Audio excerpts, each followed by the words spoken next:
room.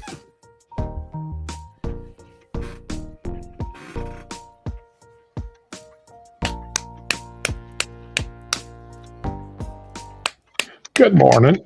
Morning, sir.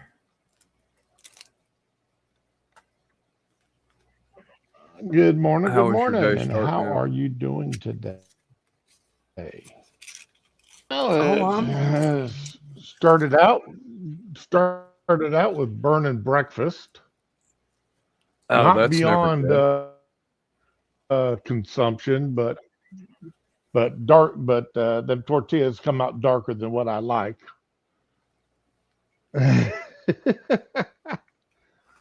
But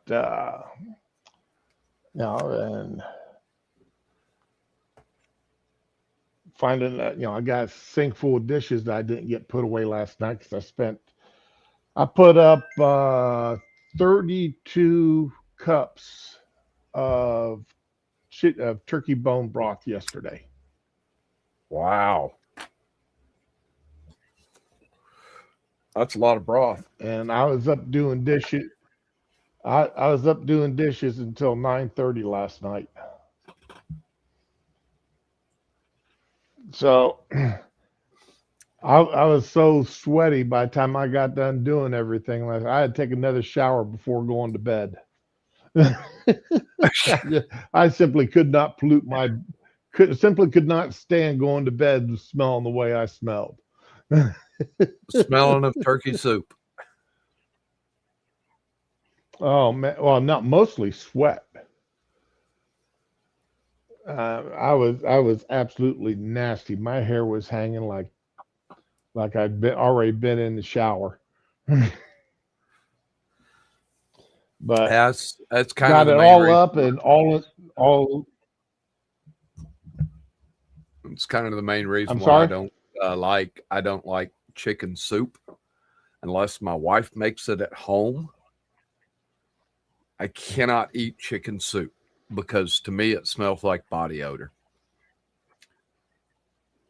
Ah, No well, other soup, just chicken.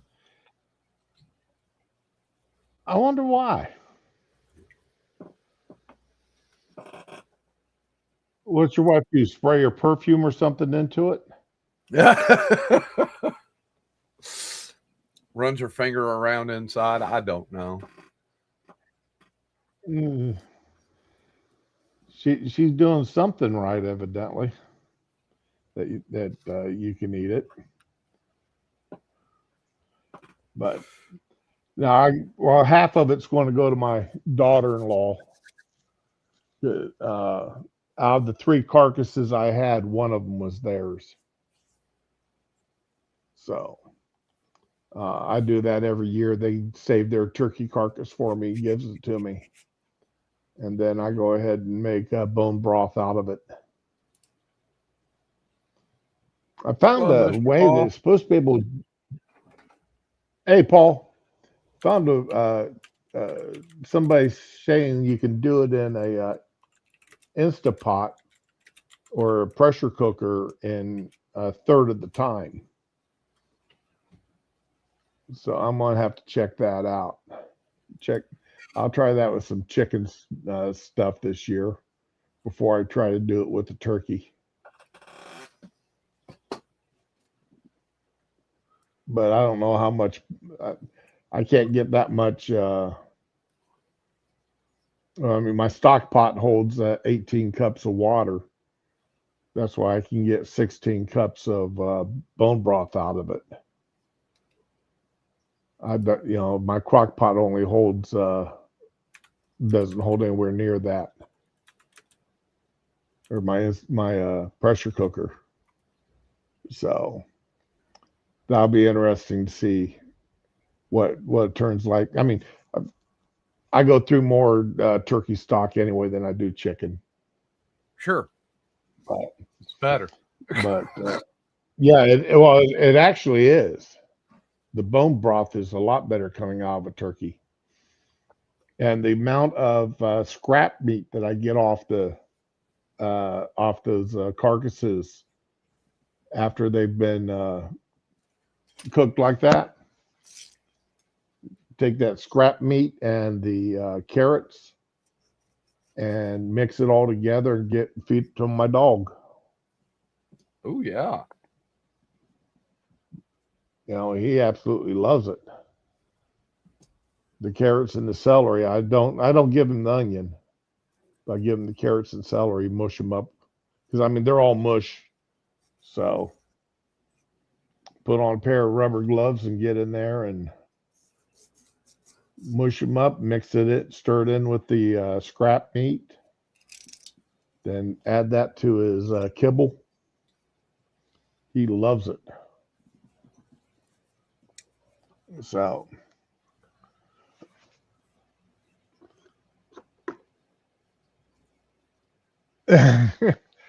I tell you, if when you're out driving anything,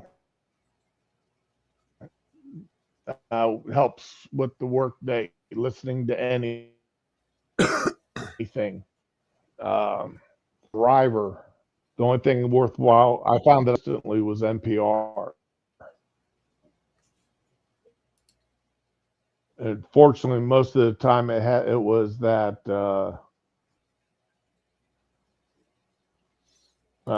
made up town of there. It was on NPR, and the guy would tell stories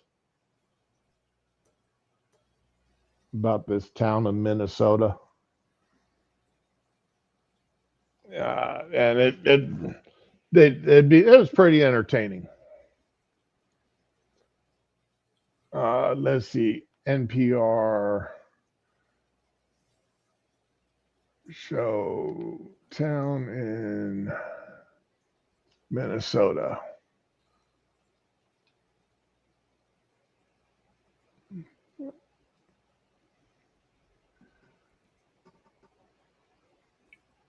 Okay, it's not going to give it to me. It doesn't look like. No, it's not. But yeah, NPR had a good made up. There we go. Lake Wobegon. Wobegon. Wobegon. Garrison Keller. So yeah, that was fun. It was an interesting program to listen to.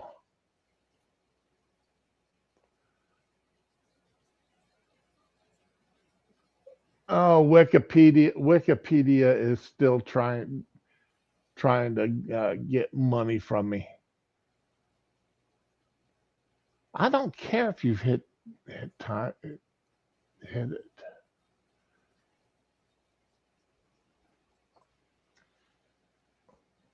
Anyway, that's about the only thing funny about great about listening to NPR at night.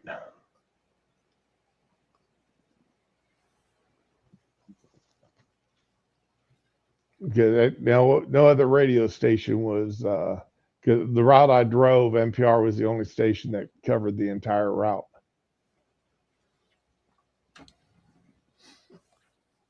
The only thing I can remember hearing on the radio that was interesting, I mean, long form type deal. I was working for a company called Bell Northern Research, BNR, and it was a subsidiary of Northern Telecom. And I was working as a temporary employee, and over Christmas they were closed. But because I was temporary, I had to work because I didn't fall under their pay rules. Right. So it was one of those, it was me and the security guards working, and that was it. And they couldn't leave their post. So it was just me there. And I'm wandering around and I'm doing stuff. I have a list of things to do. And I had mostly busy work, right? Yeah. I go build these 8 cubicles in this new section of building, or run these copies, or go straighten out the picnic area, things like that. Anyway, I had a headset on and was trying to find something to listen to and came across something on NPR. And it was story time. And this story had me so engrossed. And for the life of me, I would never be able to find it again. But it was a story about a guy who fell in love. He and his love got separated somehow. So he wound up mailing himself to her.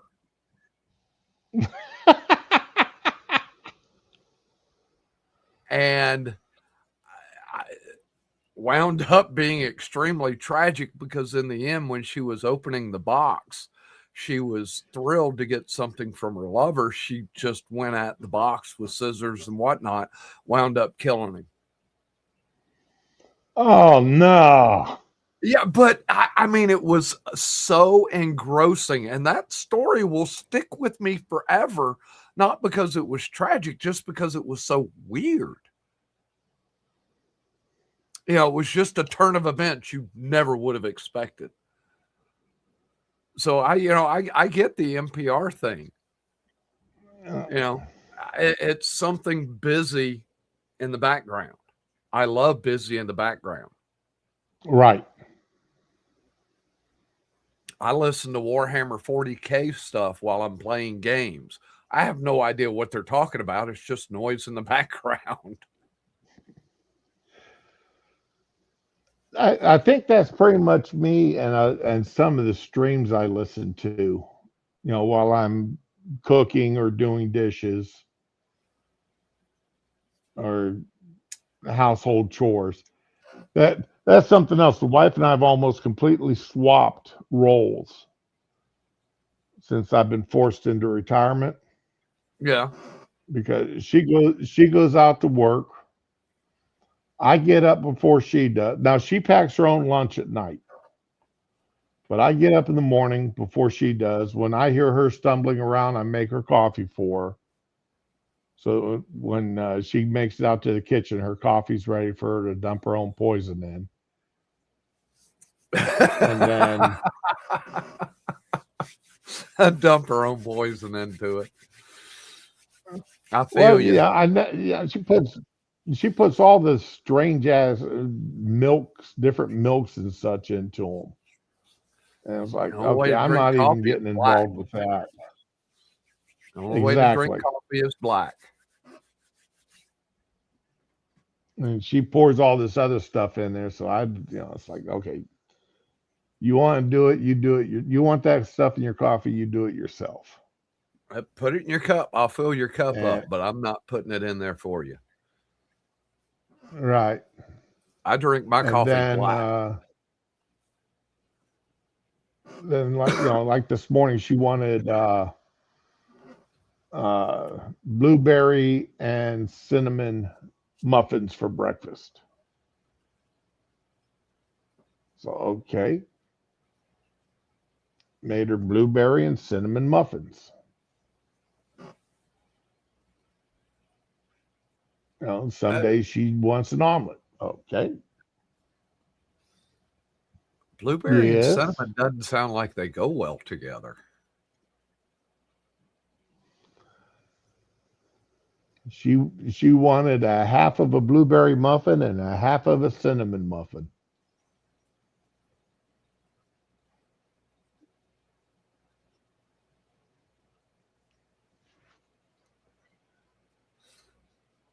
Yeah, my mom's started trying to get me to drink coffee at a very, very young age, like 10.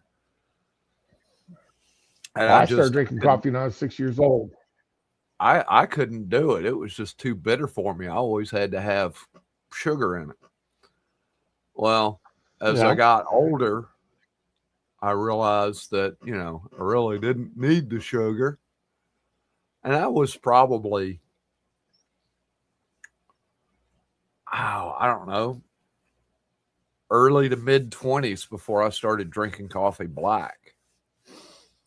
And then I finally understood why my mother was trying to teach me to drink it black. And it's if you're ever stranded or, you know, side of the road, even at a convenience store, they may not have cream and sugar or whatever it is that it allows you to drink coffee. Yeah. You know, I've been picked up on the side of the road, 3 feet of snow on the ground, and would have loved to have had a cup of coffee. Guys just like it's black. I'm like, cool. The little splash will do me. Yep. Oh, well, when we'd go hunting with my dad, uh, he would carry one thermos with him, and that was his coffee. And since we only had one thermos in the house, there wasn't a second thermos to carry hot chocolate or anything else in. So if we were out hunting with my dad and we wanted something warm to drink, we had to drink his coffee, and he drank it black. It was old school army black.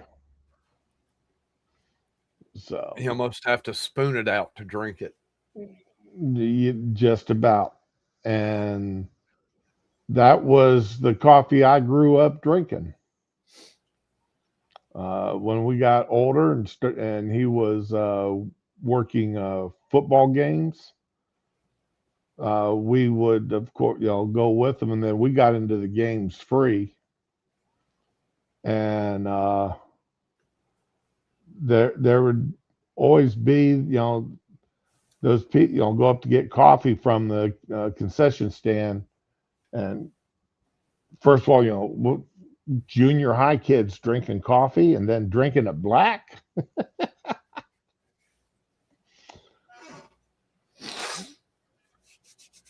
The women that work in the concession stands just couldn't understand that. But anyway, we may have some new people joining the stream here. They a group that I online game with. Every morning, I'm online with them before I start this stream. Well, not every morning, but sometimes. So it's like, okay, I gotta get off and get ready for my other stream I got to do, and they've been bugging me about it, so I gave them a link to it and told them, if y'all ever want to hop in and listen and actually hear my voice, more power to you. Just understand what I say there. I hope it don't hurt your feelings too much. Be prepared for whatever. Be prepared to have your feelings hurt if you pop over there.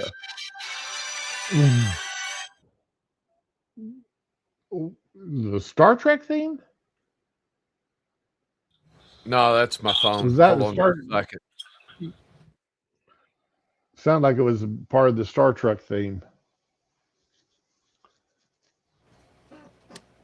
Sorry, that was. So why are you taking? Go ahead, Paul. Why are you taking a break from caffeine and nicotine? I mean, I can understand the break from nicotine. I hope that's a permanent break. I was going to ask him the same thing. The only time I've ever taken a break from caffeine was when I got sent up for a no notice UA, and message come back from the commander. I had to go up and see the commander in his office, and I was given a direct written order not to drink any coffee or any caffeine for 72 hours, then report back for another UA. Because evidently they claimed there was so much caffeine in my urine that they couldn't get a proper reading to see if there was anything else in there. But, well, and the caffeine headaches are a real thing. I'm here to tell you, caffeine headache is a real thing. Don't let anybody fool you. You go off of caffeine, it will hurt. But that's now I'm down. I don't drink as much as I used to. I'm down to probably about 6 or 7 cups a day. So uh, back in the day, I was up to as much as 30 or 40 cups of coffee a day. Back when that happened, that's a lot. That's a lot of coffee, regardless. Yeah. You know. Now I drank probably just as much water, but I still drank a lot of coffee.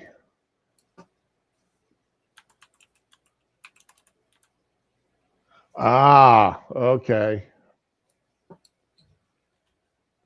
Well, that's why on Tuesdays and Saturday nights when I work third shift, after the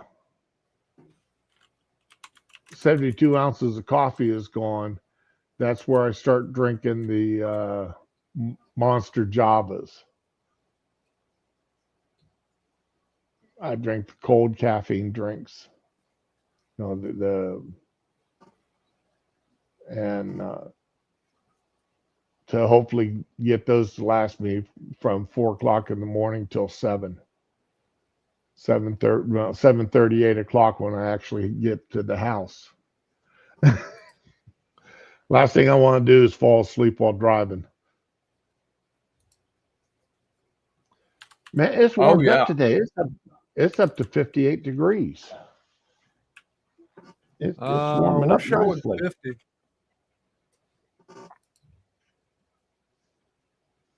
Yeah, I'm showing 50 up here. Yeah. Yeah, Paul, I only drink the Monster Java. That's the only one of those I drink. Well, at least that I drink straight. I've got a couple of them that I mix in with Crystal Light, with the Crystal Light caffeinated ones. What's your I've got a go-to couple. coffee? Folgers. Yeah. Yep, just Folgers. I came across Uh, a brand eons ago. Uh Mid to late 20s, out bar hopping, doing drugs with friends and whatnot, wound up at some late night breakfast bar at like right. 4 o'clock in the morning, three Oh o'clock in the no. morning. Oh yeah. And Nothing good happens after midnight there. well, I had the most delicious cup of coffee I've ever had in my life. I mean, to the point where I would almost say it was creamy in its taste as how it went into your mouth and Okay. it was just like ultra smooth. There was no bite. There was no. It was just like the ultimate cup of coffee. And I asked them, I said, "What kind of coffee is this?" And they went, "Chock full of nuts." And I had never tried chock full of Huh. nuts until just recently. And when I say just recently, we're And on our like third or fourth can. And the wife's just like, "How come I've never heard of this?" But yeah, chock full of they're nuts on the shelves is at our go-to Walmart. coffee. Yeah. Huh. Maybe I'll have the. Maybe I'll stop by Wally World and pick up a sampler of it. Yeah, get a small, and give it a try. Yeah, I But mean, I've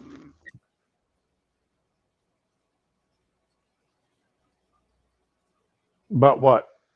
uh, there's I looked them up on Amazon, and there's two different types of chock full of nuts, and I can't figure out what the difference is. One of them, the lettering chock full of nuts, has a like a green plaid background, and the other one is just Decaffeinated. no. No, I don't think that's what it was. If I remember, Green usually indicates it's been decaffeinated. usually, but this is just the lettering. It's not anywhere else on the can. And I want to say it says decaffeinated on the can. Uh,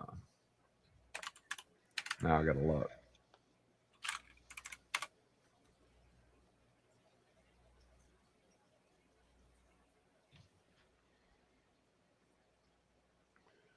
Okay. There, and All right. Okay. I see one. Oh, the one with the green circle behind it is half caffeine. So I'm assuming the one with the red circle is full caffeine.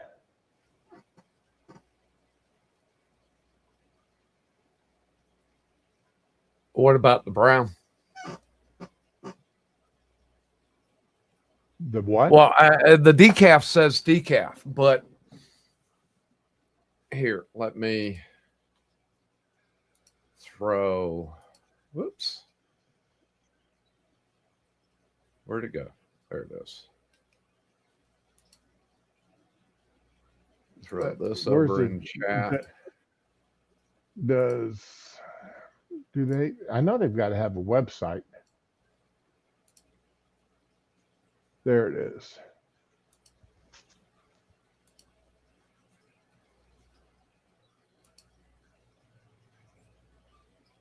chockfullonuts.com.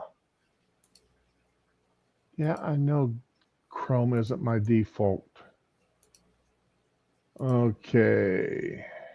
I was going to say, look at those two links I just sent you. One is decaf, and the other one is Colombian. Okay, well, here's their website. Okay. And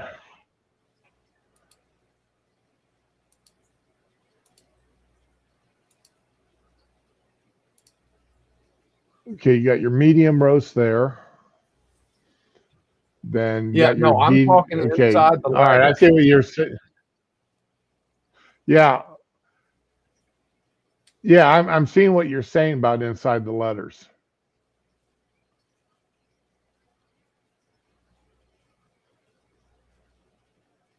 And I can't figure out what the difference between the two are.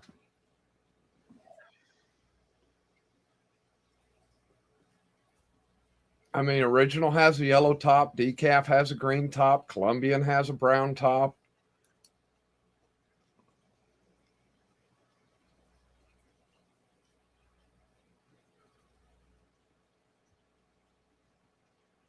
But yeah, it was just something that stuck out. I'm like, why has one of these got green lettering and one has white lettering? And they're both Colombian.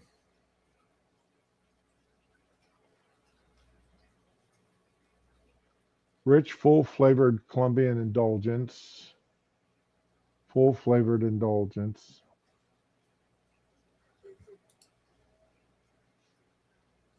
Okay. Well, if you notice, one says rich, full flavored. The other one just says full flavored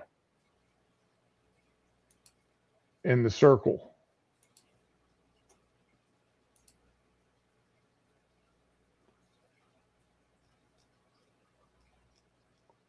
The one with the green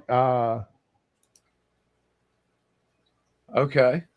one the one with the Full green when you look flavored down to at big the full flavored, rich full flavored. right, full flavored versus rich full flavored. So there may be a Maybe difference it's in the rich. that there. Well, the dark and bold New York roast is white.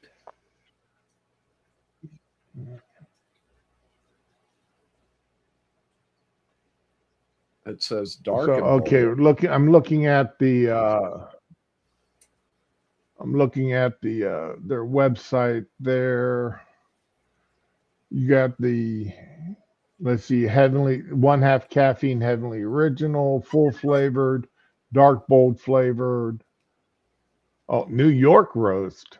Okay, never heard of New York roast before. Well, they're a New York Cuban company. roast.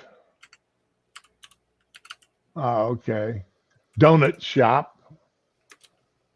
I hate donut shop. Gourmet roast, what the hell? Dark satin roast. Hazelnut, French roast, French vanilla, Uptown Express, extra caffeine.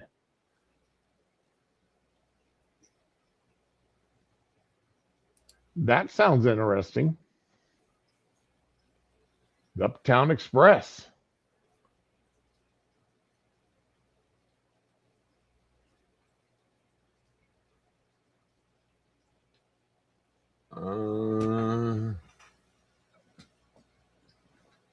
That sounds like a good Tuesday night, Saturday night drink.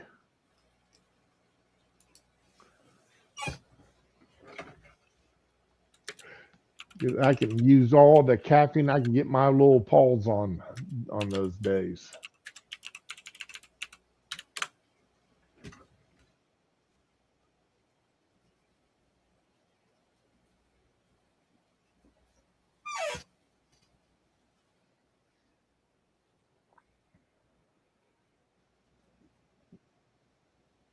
Okay, it says the difference between chock full of nuts label with green letters or excuse me, or accents and the ones with white letters is primarily due to packaging variations across different retailers or product lines over time. The green often indicate a specific blend like decaf or seasonal regional offering, while the white letters on a yellow background are part of the brand's classic original label. There is no fundamental difference in the core Heavenly Coffee product based solely on letter color. Huh. So it doesn't matter. Yeah. And that's confusing as all get out because I see green on coffee, I automatically assume it's decaf. No, I always specifically look for decaf if I'm trying to find decaf. What's the sense of drinking decaf? Might as well drink tea. Well, for me, it depends on whether or not I want to stay awake or not. If I want to go to bed, I'll have a regular cup of coffee. If I want to stay up, I'll drink decaf. I know it's backwards. Okay. You're right. No That is joke. I have a backwards. Red Bull right before I go to bed every night. I don't like the taste of Red Bull. The only reason I drink it is because of the taste. To me, it tastes like a giant sweet tart.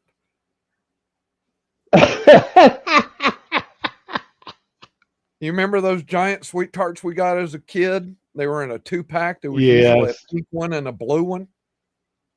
Yes, I remember They those. taste like the blue one. I'm not shitting you. That is exactly what it tastes like to me. Giant blue sweet tart.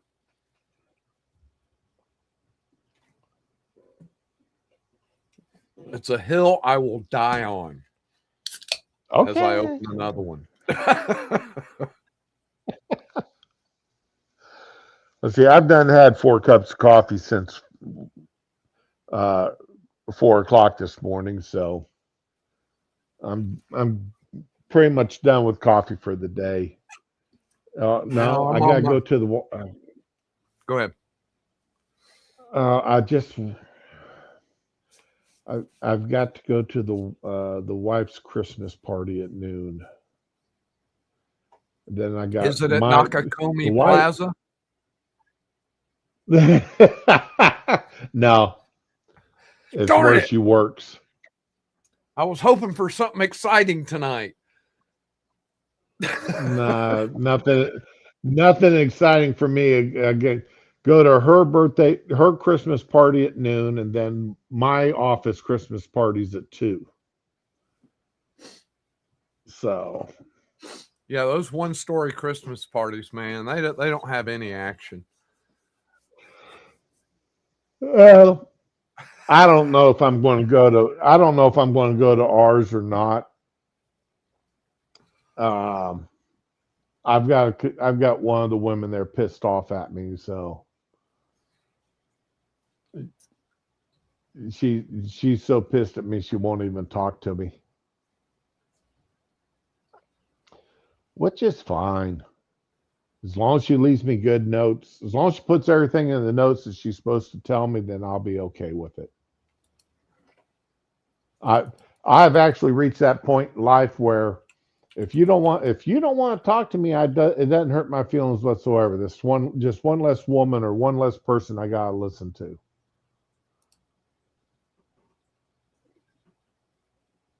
Now the fewer people I have to interact with at work, the happier I am. Oh, that was Okay, me at my bro. job. Now let me come in and do as long as you got your money right and you got the notes right for all the guests and they're all checked in correctly, then I don't care.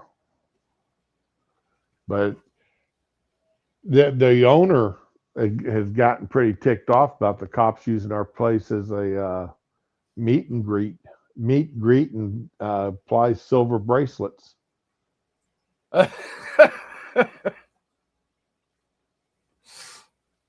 So, Going to wind up building a remote precinct in one of the rooms.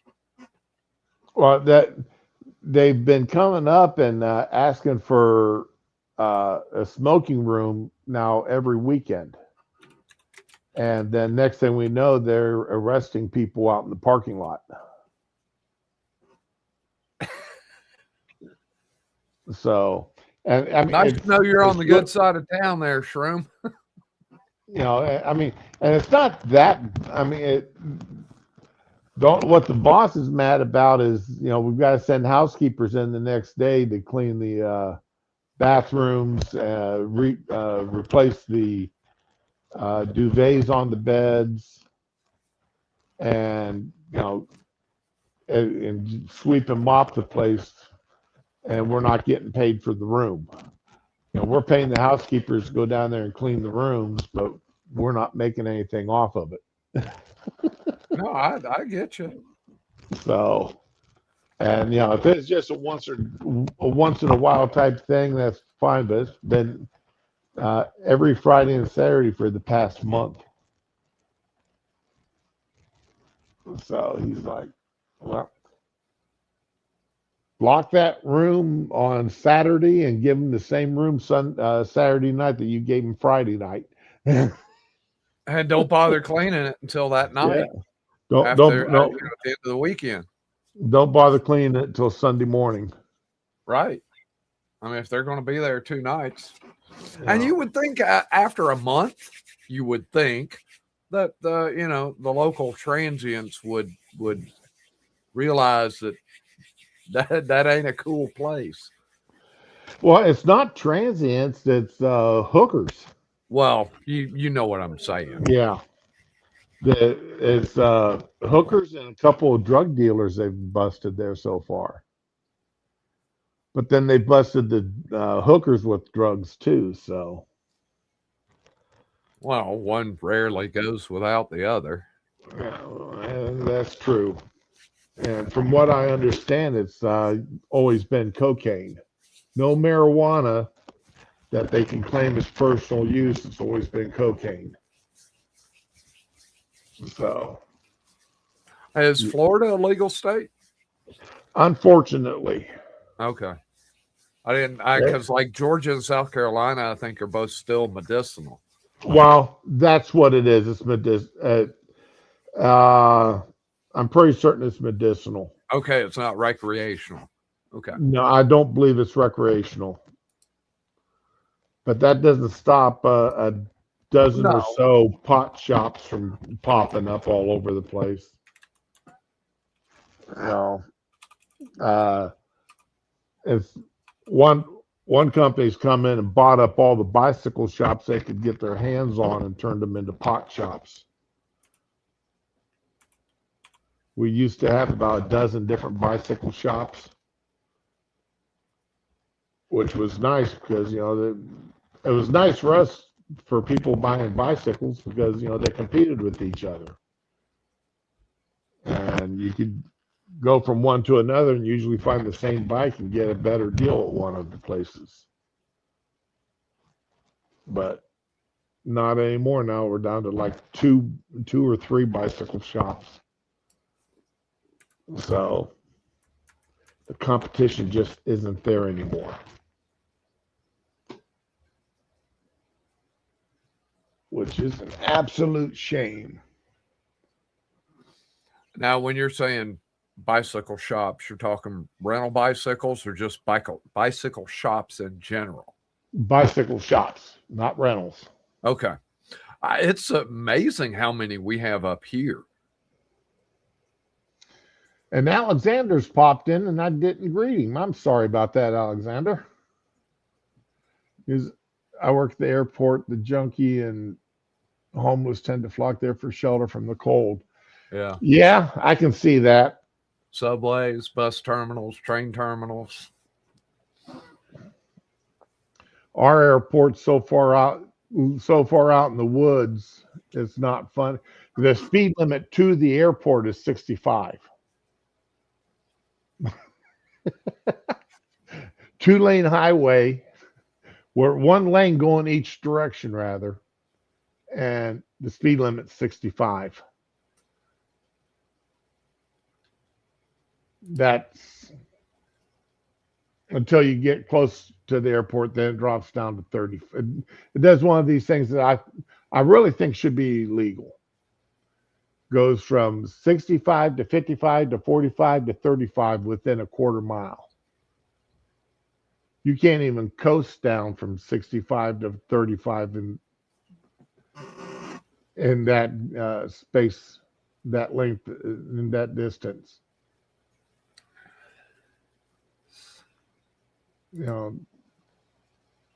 If you miss if you miss one of the signs, man, you're going to get an outrageous ticket doing 20 over the limit. Here in Seattle, there's a big issue with people parking on the side of the interstate to wait for their phone call for their plane to have landed so they can pick up their passengers. And we have a call lot. We have a lot that's actually quite easy to get in and out of, but it's so far away from the terminal that people don't want to use it. I mean, it's like a half mile from the terminal. And the one in Atlanta is right. like literally right before pickup. It's only a one way in, one way out. It's like a pullout area on the side of the road, Right. but it is designated airport pickup parking.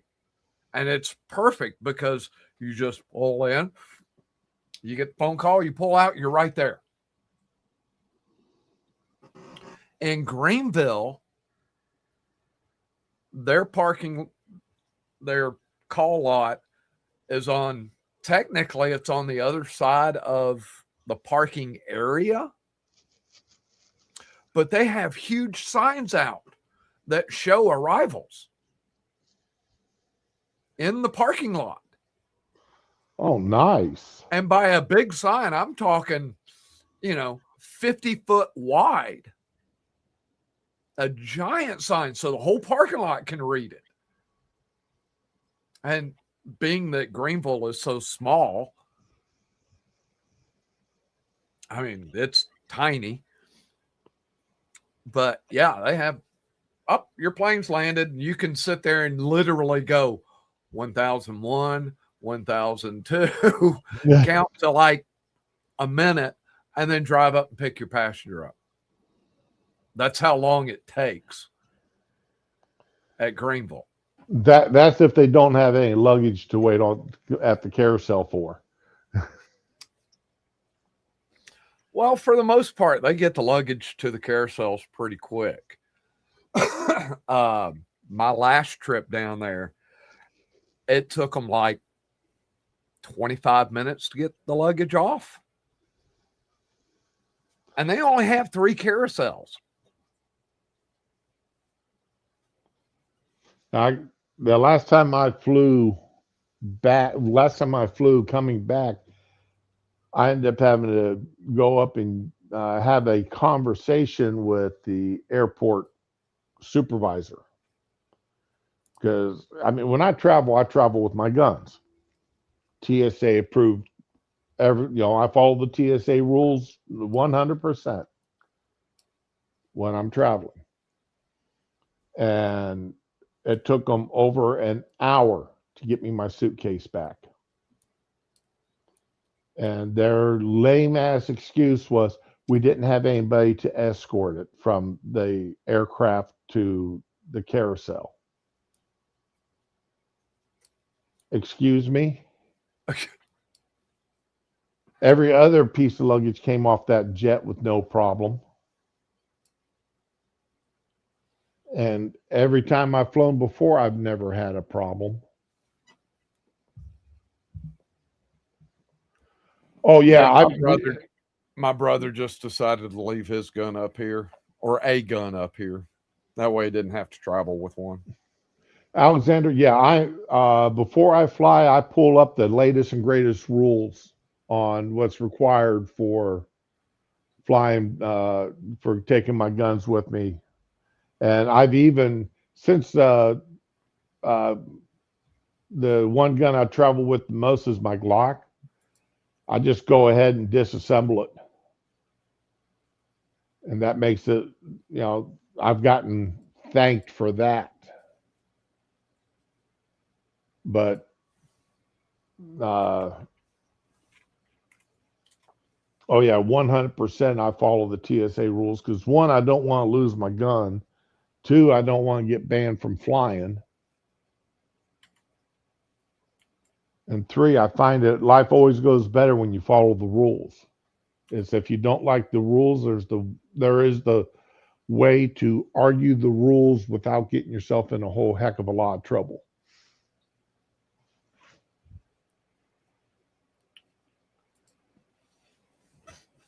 Oh, yeah, I don't doubt that one bit. People, I don't understand why people don't find, especially when they're flying.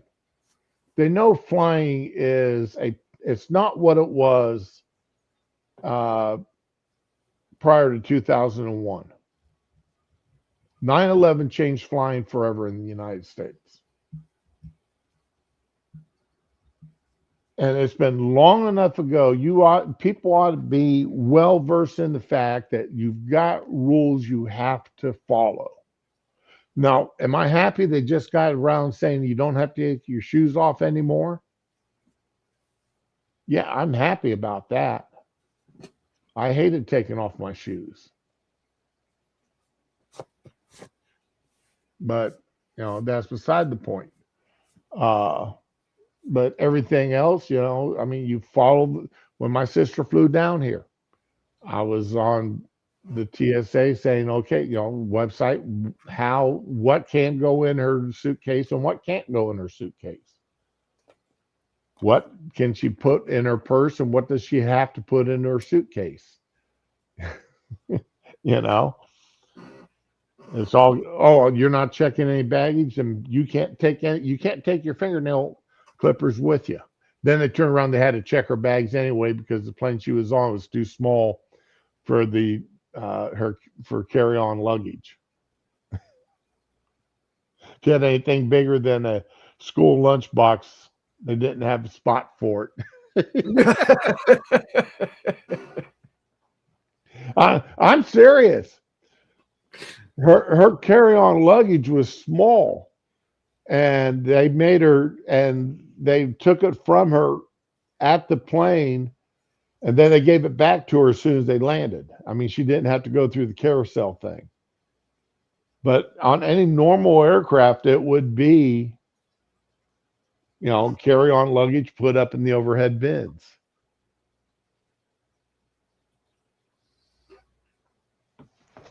That's the luxury of flying first class. You always have overhead bin.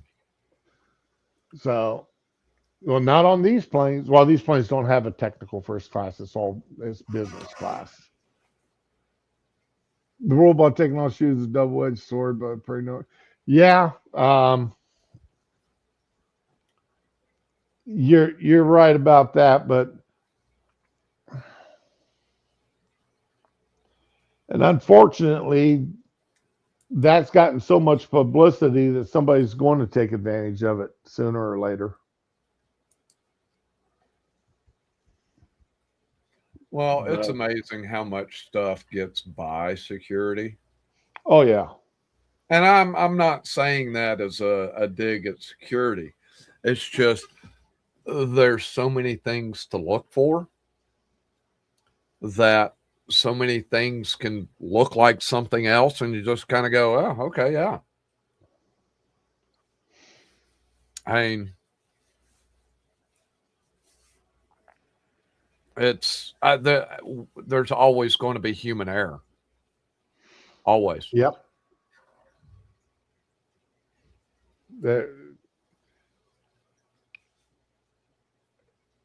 We're like I said the story before where I went down and applied for a job when TSA first came into creation. I was on the job hunt anyway, so I went ahead and applied, and I had the first 3 interviews with no problem. Get to the 4th one, and the guy said, well, unfortunately, we can't hire you. We'd love to, but we can't hire you. And I'm like, okay, and why not? I said, I'm retired military. Technically, I'm a disabled vet, 40% disability. I should be jumping pretty high up on the thing to be hired. And he said, yeah, but unfortunately, we've gotten rules down that we've got certain squares we have to fill, and you don't fill any of the squares. And I was like, okay, I knew exactly what he was talking about. Minorities and women needed to be hired. So it's like, well, and I turned down the post office job when I thought I was getting the TSA job. And the post office job had gotten filled by the time that happened. So, yeah, post office is a job you want. Yeah. It was a 30-mile one-way drive out to this post office that they wanted to put me at, but I wish I'd gotten it. I wish I would have taken that job instead of counting on getting that TSA job. Dude, back in, let's see, it would have been 84 because I was still driving my Mustang. Two positions at a post office in my town were open. Had to drive to the opposite side of Atlanta to do the test down by the airport. Two positions open. 5,700 people applied. Wow. They had to do the test in 3 groups because so many people applied.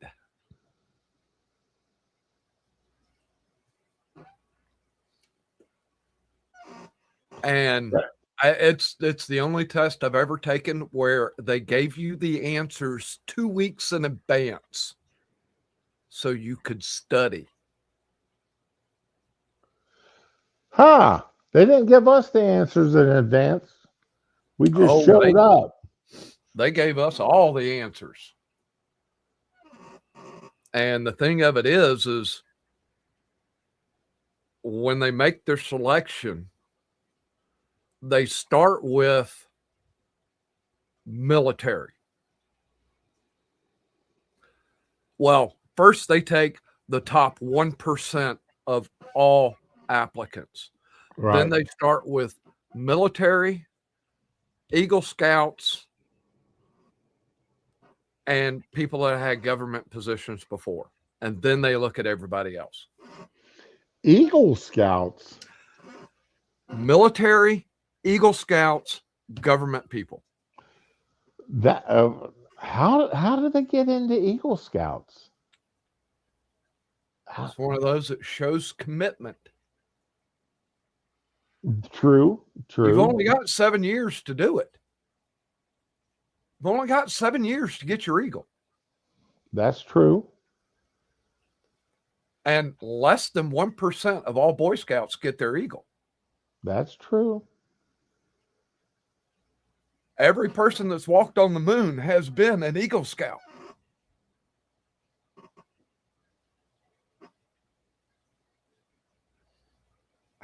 Eagle Scout holds a hell of a lot more water than you think it does.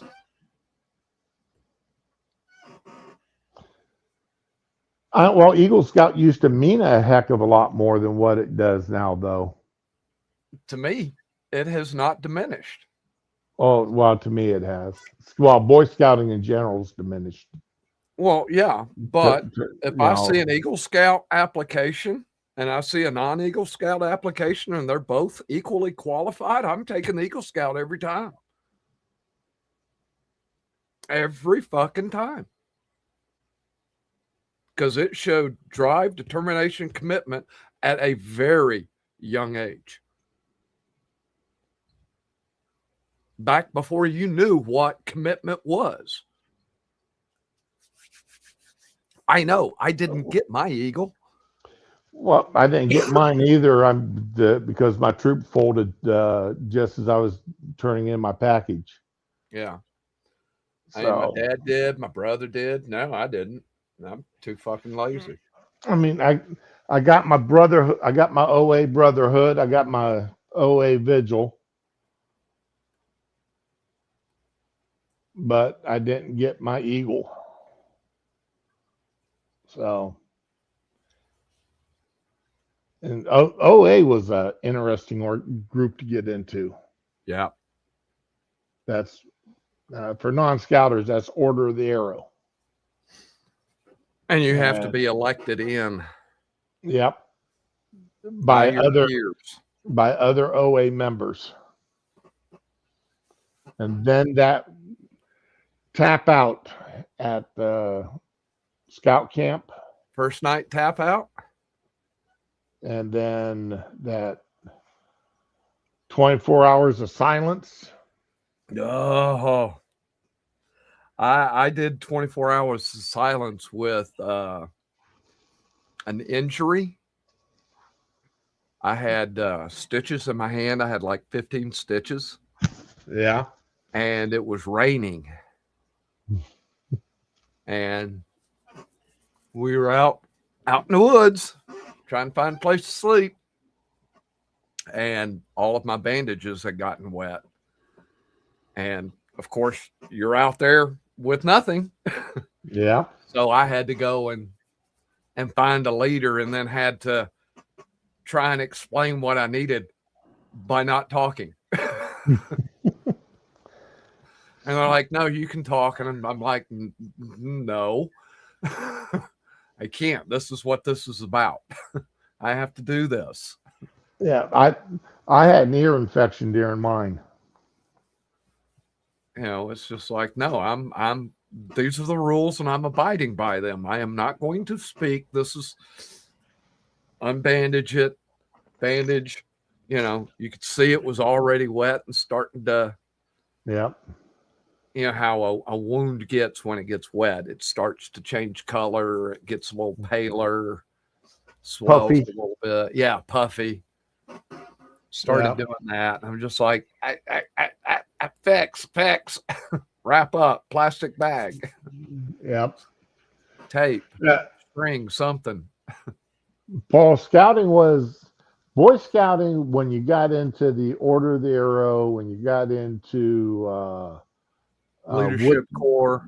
Leadership Corps, Wood Badge as an adult. It was All more the elite of scouting. that was all serious business, because that's when you were getting into the core movements of trying to keep scouting alive, learning the ins and outs of it, and trying to keep the core of scouting alive and for the next generation. That's why it's so irritated me when they started letting girls in. And then now they've got all female Boy Scout troops. Well, they even changed the name. It's no longer Boy Scouting, it's Scouting. Yeah, it's not like we used to have something called the Explorers. Right. Well, that Explorers wasn't good enough for them. I mean, they got to do everything Boy Scouts got to do. No. But they couldn't earn an Eagle badge in Explorers. No, that was still Boy Scouts only at the time. And the women sued over, and and do I think men should be in female sports, female locker rooms, yada yada? No, absolutely not.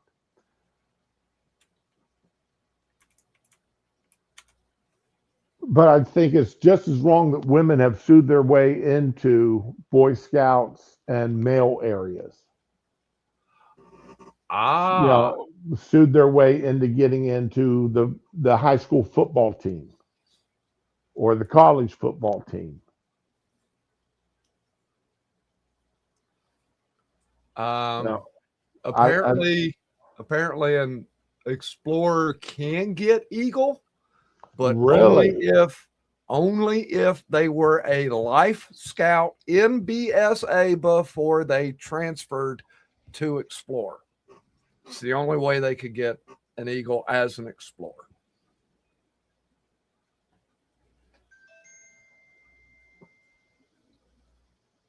Yeah, Alexander, you're exactly right. I mean, the hypocrisy and double standards there. And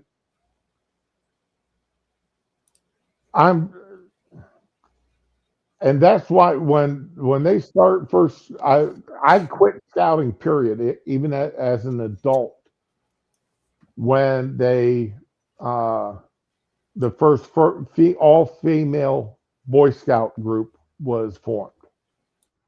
And that was the day I hung up my uniform. Well, I hung up the shirts. I never wore the pants. But I quit scouting altogether when it became the norm to the point that there was uh, female Boy Scout leaders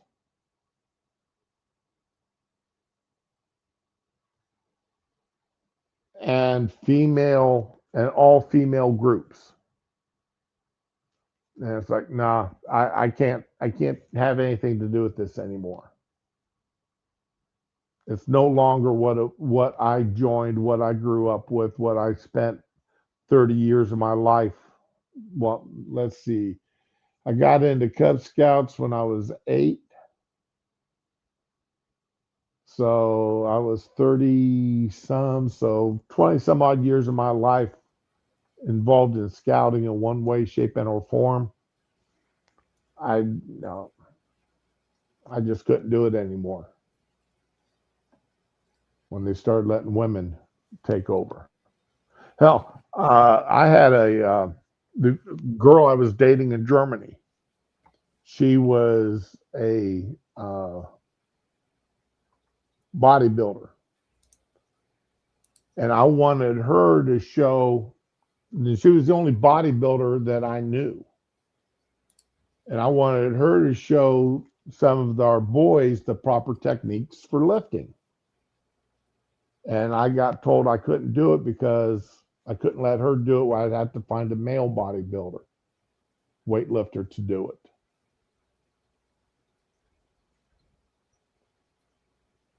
Well, okay. I guess when you're overseas, then you're dealing with whatever happens to be on base at that time. I mean, we had a lot of people that use the weight rooms, but most of them use the weight room wrong. They're just in there slamming weights. They're not in there to actually build their body. They're just in there slamming the weights around, see how strong I am. So, and half of them were on the profile changes because they got hurt. They.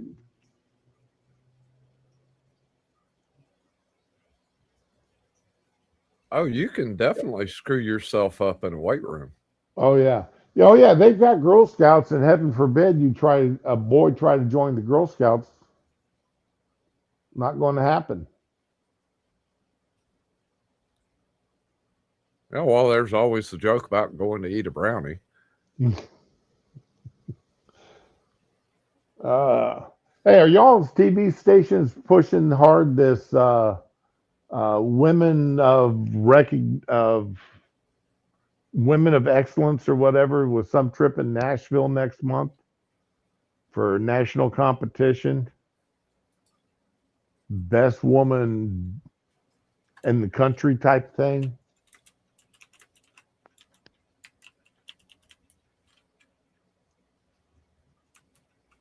Women of excellence. I did see something at Baltimore Executive Alliance. It's your neck of the woods there, Tier. I saw something on Twitter. Of course, I don't believe it, but something to the effect of Trump wants a national competition of the best men and best women of every state to compete against each other. What? Yeah. He wants to have a league, an inter-country league of state against state in sporting competition. I don't know. I was just like, yeah, I mean, that could be interesting. I don't know how you would do it, but what kind of competition would you have?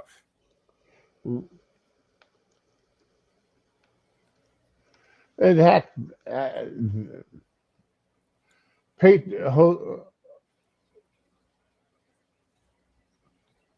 okay, here we go. I found the article. I found an actual news article from USA Today.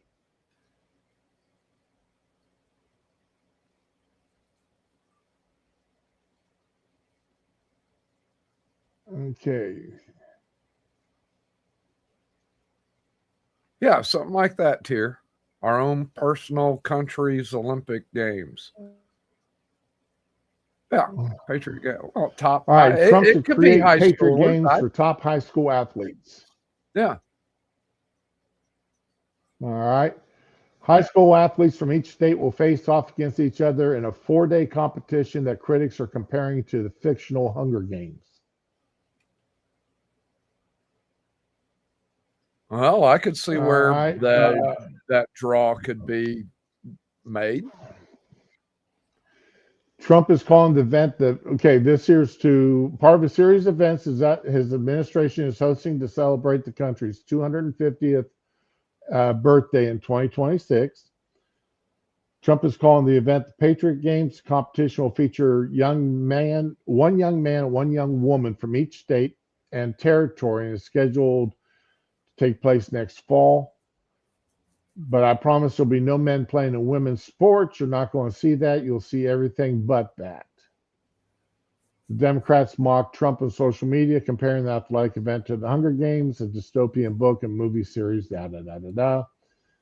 Some on social media defended the games, arguing they promote youth athleticism and compared the event to the Olympics.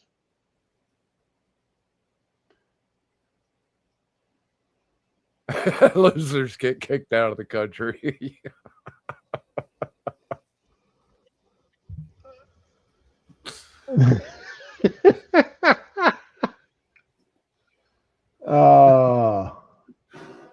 You're cold, Tier. I don't see what's wrong with this. I mean, I can see the comparison to the Hunger Games, but you know, this is people getting killed. I've got no knowledge of the Hunger Games. I've avoided that like the plague. I think I saw the first one. I haven't watched any of the movies. I haven't read any of the books. And when people around me start talking to them, I leave. That's how bad it was. Okay. And so it's decreed each year the various districts of Panem would offer up in tribute one man and one woman to fight to the death in honor, courage, and sacrifice. The Hunger Games 2012. I get you, Tier. Nobody's going to die.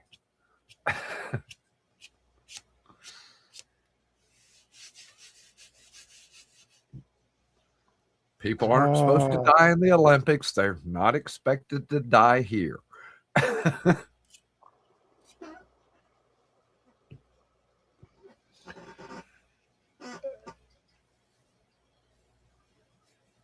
You know, if that had been Obama or Biden suggesting that, it'd be the greatest thing ever. And anybody that made fun of it or made that comparison would be the media would be ragging on about being idiots. And no, they would say we need these Hunger Games to save democracy.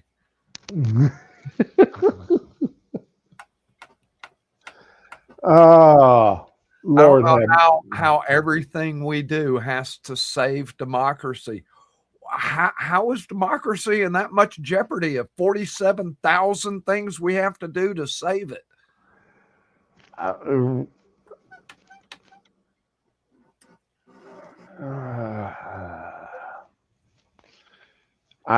not going to get my blood pressure up. I'm not going to get my blood pressure up. I'm not going to get my blood pressure up.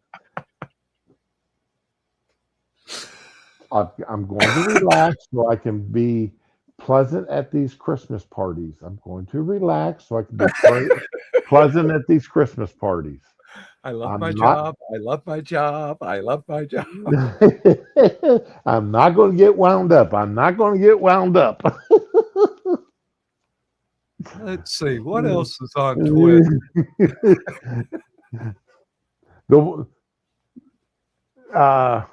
What was it this morning? I was on YouTube Shorts this morning. Oh, this mother and preteen daughter right? And the preteen daughter is got a bowl in front of her, and I mean, she's just plopping it full of relish.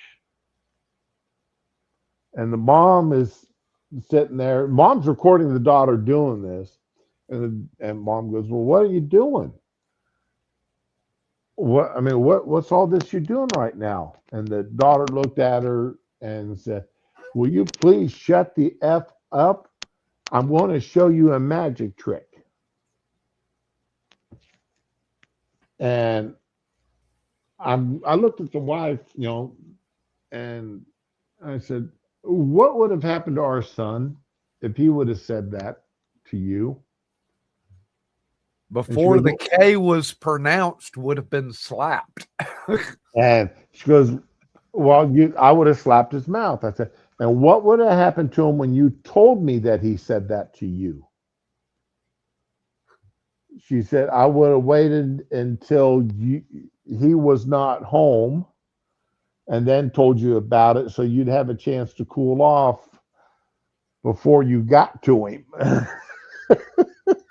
Right? She's still alive. The mother just, I mean, yeah, the video only went a few seconds more, but the mother just, that wasn't nice to say.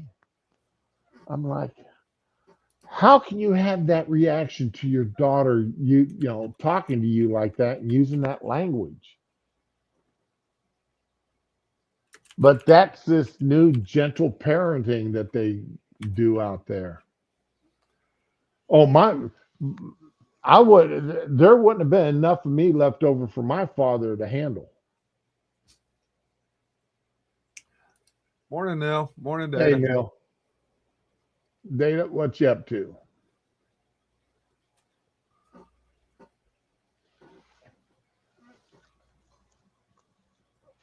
So, yeah, there wouldn't have been enough left of me for my dad to even get a handle on.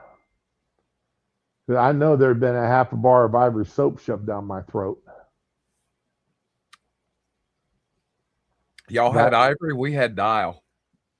my mom used that. No, my mom kept. I don't know what bath soap she had, but for washing our mouths out, it was Ivory soap because that stuff tasted nasty as hell, and it dissolved in your mouth. And it wouldn't be just a little bit. No, you had to take a bite out of that bar of soap. It couldn't be a nibble. It had to be a full blown bite, and then hold it in your mouth until she said you could spit it out.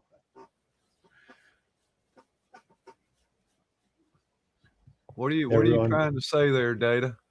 Everyone talks like a truck driver. No, I'm just from the South originally.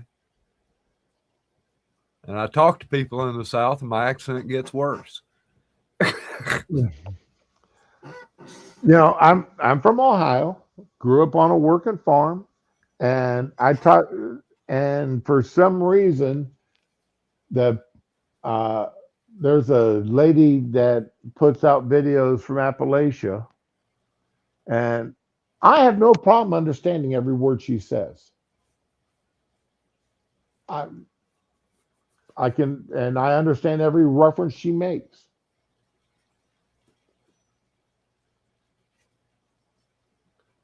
The Now there's some people from Alabama I have a hard time understanding, and I've given up on anybody living in New Orleans or in the bayou areas of Louisiana. I've given up on trying to even attempt to understand them. I honestly, I don't think I've ever heard it called Louisiana. I honestly, I do not think I have ever heard that until just now. I've heard of misery instead of Missouri, but Right. I don't. For the life of me, I do not ever recall hearing it called Louisiana. But I've just given up on trying to understand anybody from there. It is that Arcadian French or French Arcadia. mixture of words and accent, I'm lost. The dialect is too different for me to wrap my brain around uh, without having constant exposure to it. Yeah, there is no hooked on phonics in the Bayou. No. Uh, yeah, Neil says he's heard it called that before.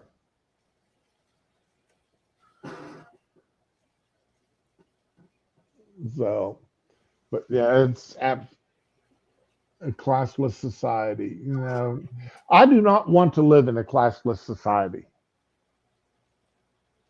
I don't want to live in a class bound society, but I do not want to live in a classless society because all that means is everybody's been dropped down to the bottom class.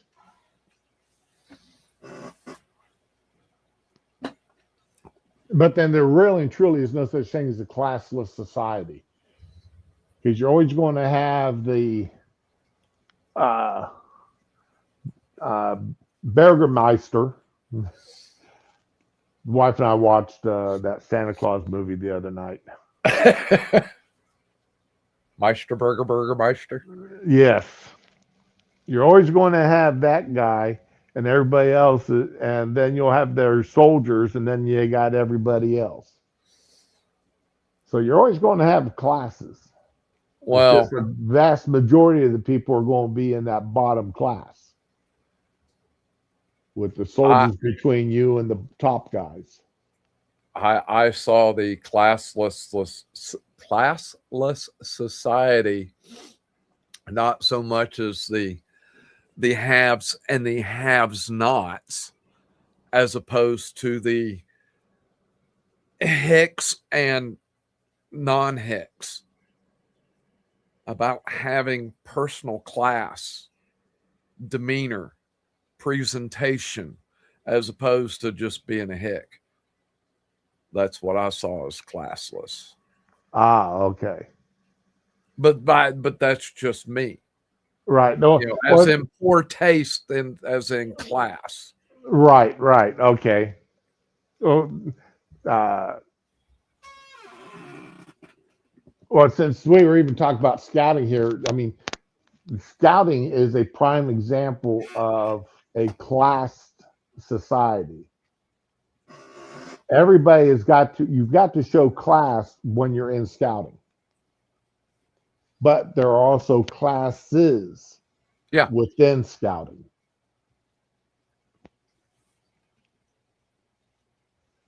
So you can be the poorest person in the world and still have class. Yes, you can. No Tory maker to the king. You're exactly right. Boy, we all know this show far too well.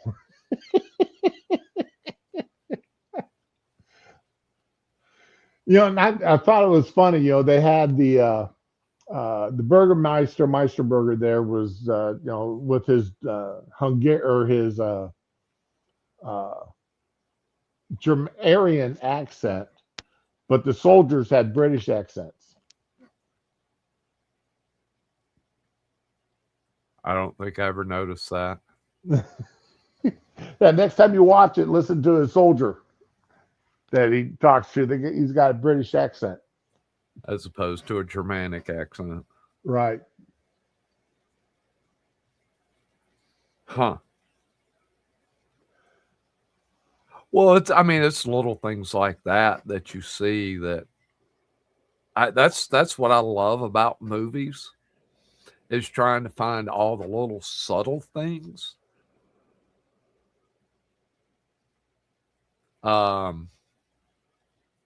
Like where they're standing at a bar and he's holding a drink, and then the camera angle changes and the drink now has ice. Right. It's like, wait a minute. Continuity guy screwed up. Wait a minute. Or you see a shadow of a boom mic, or That is the one thing that makes me mad whenever I see it. I don't care if it's a television show or a movie. If I see the shadow of the boom mic, or a reflection, or yeah, my eye automatically goes to those things. now I did not. The first couple of times I saw the Pirates of the Caribbean, I didn't catch the guy in the cowboy hat in the group of pirates.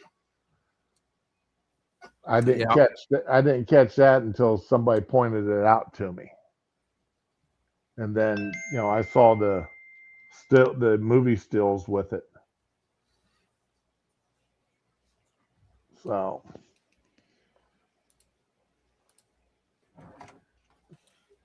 oh, I've got those. I've got well, the wife.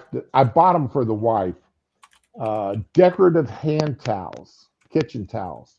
One with the um, Mr. White Christmas, and one with Mr. Snow on it. And she saw them and she giggled like a 60-year-old woman sitting there giggling like a 12-year-old when she opened up the package with those in there.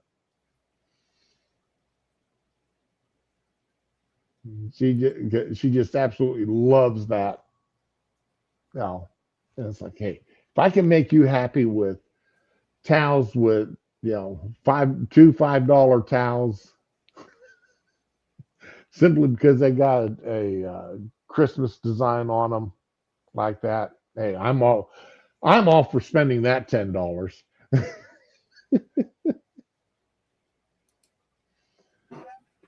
To sit here and watch her, just sit and watch her giggle like that.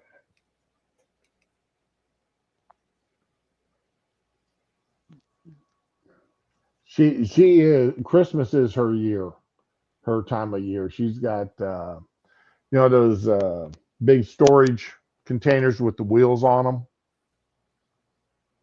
They got the two back wheels. oh yeah, yeah. I think they're like 50-gallon containers. She's got four of those, nothing but Christmas stuff. And Thanksgiving Day, all four of them are pulled into the house after we're done eating dinner. She's already got them lined up in the garage, ready to pull into the house, and numbered 1, 2, 3, and 4. And she's got a list of what's in each container, so that she knows how open up container 1. That's the one that gets emptied first. Then container 2. Then oh Lord have mercy. Container 1's got the Christmas tree in it, so that I know that's the first thing going up. Well, the wife and I talked about Christmas tree last night, whether or not we were going to put one up this year.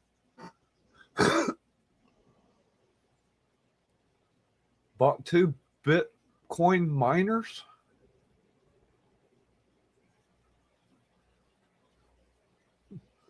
How much does a Bitcoin miner cost these days? Oh, those yeah, I've seen them advertised here lately. Supposedly in a 48 hours you can they're guaranteed to mine you some Bitcoin. Doesn't tell you how much, but yeah, the tiny card ones. I don't try. Anything that's being mass marketed like that, I don't trust. Not for mining Bitcoin, because there's so many people buying them that how can they guarantee you're going to get so much coinage in so many hours?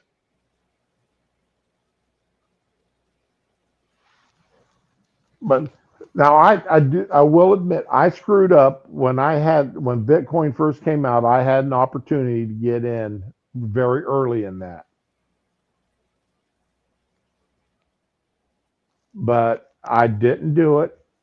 And the guy that was trying to talk me into it, he invested $400, and he's got like 6 or 7 full Bitcoins now, worth a crap ton of money. I don't even know what a full Bitcoin's worth anymore. I don't know.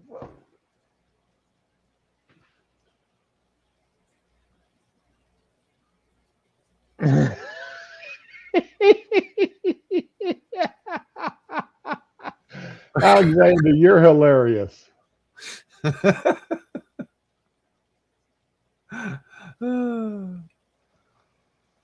Okay. What is a Bitcoin worth?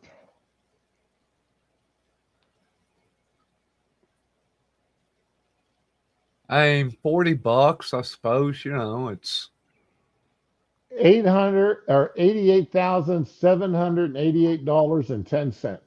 One Bitcoin.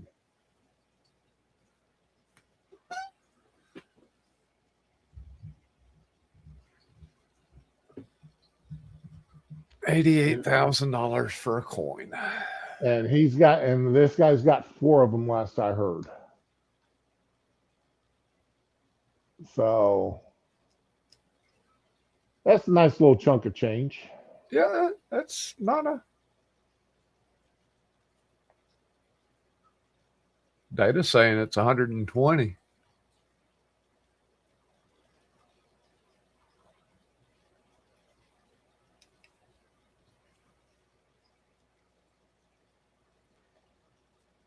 Yeah.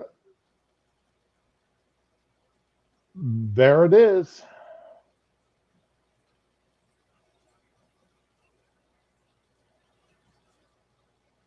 Let's see what this one says.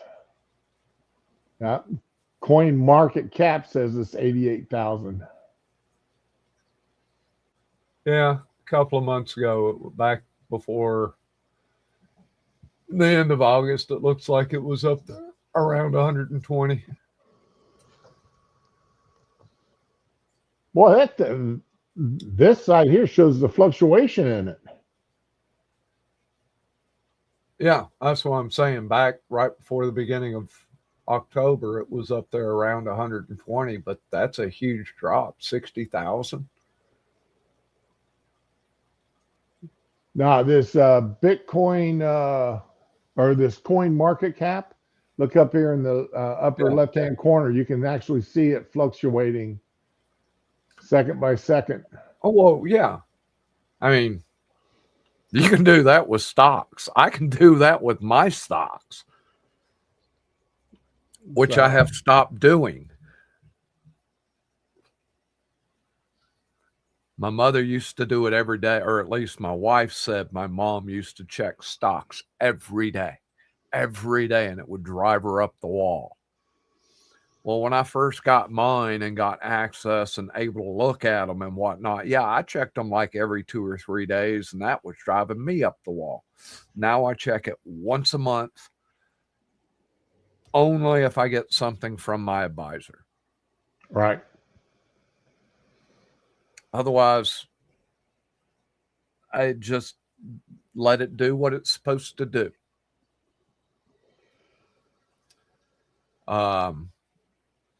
I got my stocks at the end, I think at the end of July. And my account or my financial advisor called me yesterday to let me know that, Merry Christmas and all of that, checking on me for the floods, but also to let me know that my return on investment this year was 4.3%. That's not bad. Like, okay. Because we made a little bit too much money in one area, but I can take care of that. I'm like, okay. My father-in-law's wife, their advisor called them and said, how old is your car now? And she, it's like 3 years old. He goes, go buy a new one before the end of the year. We need to burn some money. Go buy a new car here before the end of the year. don't trade in your old one. Just go out and buy a new car. It's like, Yeah. oh, how much do I need to spend? And he goes, I guess he said, anywhere between $70,000 to $80,000. Yeah, It's my like, dad told me a phone call like that. He's just like, yeah, Mike called and said we made about 70,000 too much this year. I'm like, how do you make 70,000 too much? Wouldn't that be we made 70,000 above our projection, not we made too much money. You can't make too much money. for tax purposes, you can. I know. But again, it's just one of those. I made $70,000 too much money this year. Oh my. Yeah. Like, Dad, I've got an empty pocket right over here. And if it won't fit, I got another one on the other side. And then I got two in the back. I got an empty pocket right here, Dad. I back when I used to travel a lot back and forth between here and Ohio to visit family, I just decided to go ahead and open a bank account up there. While keep my bank account that I had in the bank up there, and I just started diverting like $50 a month from my paycheck to that account just to keep it open. Right. And that way, regardless too, if I, had to fly up for emergency leave, somebody died or something, and I had to fly up, I knew I had money in that bank account. Sure. There, I may have to go in and rob it blind when I got there, but I have money in that bank account to take care of any issues I need to take care of. And after my dad died, my mom told me the same thing. And I said, well, my bank account number, you're on that account with me. she looked at me, on the phone, I could see her just staring at the phone saying, yeah, and I also know that you can go and tap that bank account from down there in Florida at the same time. There was a bank here that would have you could make a draft on an out-of-state bank. They were tied into the same systems or somehow they could verify your account. So, and everything. And I mean, I could do banking for my bank account in Ohio through the bank down here with no problem, even though they weren't affiliated branches. Right. So, that was really nice. That was nice to be able to do. But somebody else bought that bank now, and they no longer do that. The only bank in the county that did that. I've got to find somebody else that does that stuff now. Because honestly, I don't even know how much I have in that bank account up there. And I've been putting into it for 30 years. Yeah. You have a small savings. Yeah. I did something similar when I was doing sheet metal work and I was in a union and all this other crap. I signed up with a credit union, and every time I got a raise, whatever that raise was for a 40-hour work week, that went into that account. So if I was making $10 an hour and I got $1 raise, well, that dollar an hour just went straight into the credit union, and I still got whatever check I was normally getting. Right. And, it was just one of those, I didn't pay attention to it. And then when I left the company and had to close the account, wound up having like $5,000 in there. Didn't know it. If you don't know it, you can't spend it. Right. And it was Yep. just, oh, I've got this, oh, I just got another raise. I need to put I need to change this to that. And that'd be the last time I'd think about it. Mm-hmm. And then it was just like, oh, wow, I got $5,000. Cool. Now, when my son started working and earning a real paycheck, and of course he was living at home with us, and I told him, I said, you need to take 15% of your paycheck and put it into the bank account and not touch it. Put it into your savings account and not touch it. And better yet, open up a separate savings account and have it and do it that way. That way it's not part of your account that you work out of. And he took my advice and he did that.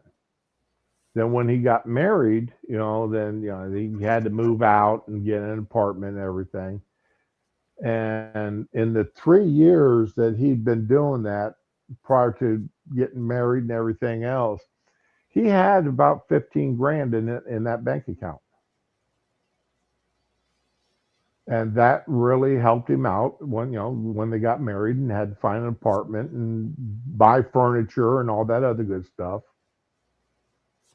And he's not doing 15% anymore. He's still doing a little bit because now they're just living off of his paycheck. Mom's stay at home with the 2 boys. But it's always nice to have that little extra cash to fall back on. Household emergency. Yeah. Household emergency pops up or something. I always, last, I don't know, maybe 10 years, anytime my checking account got above $10,000, whatever was in there went into savings. So if I got up to $12,000 for some reason, because I just it was direct deposit straight into my checking account. Right. If I got up to like $12,000, 10,000 would go into my checking or into my savings account. I'd start back at 2. Okay. So anytime I got over 10, that 10 went into my savings. That way I was never tempted to go, oh, I've got $8,000. I can afford to get this. If I only got $2,000, I can't afford to get that. Not yet.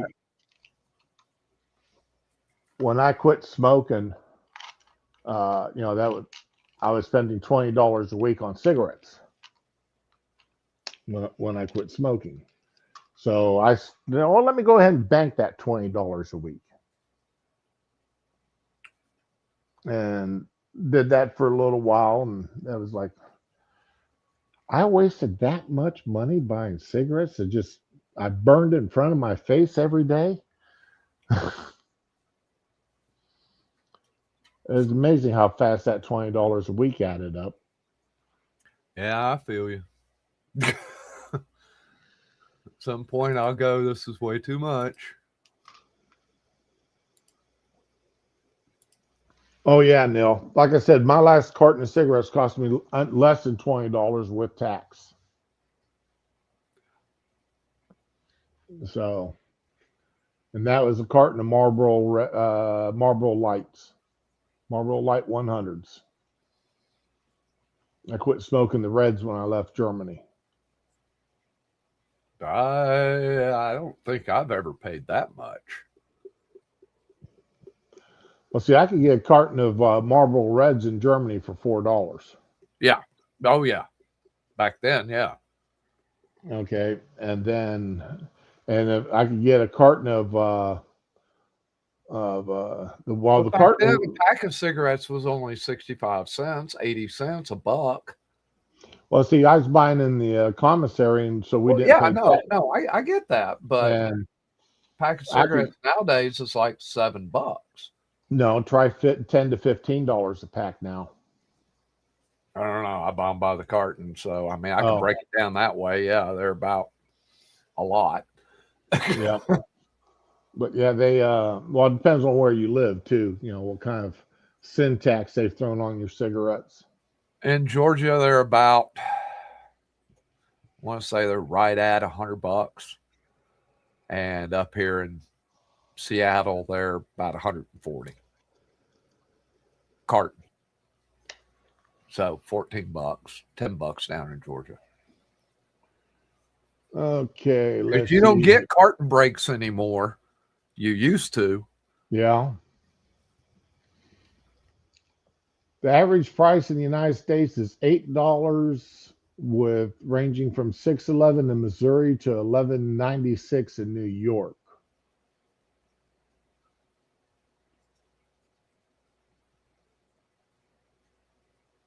Interesting.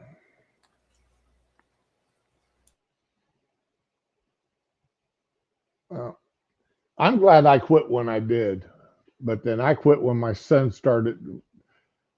You know, he's barely old enough to walk, and then he's uh, reaching up and to the cigarette rack and buying and pulling down the cigarettes that I smoked and putting into the shopping cart.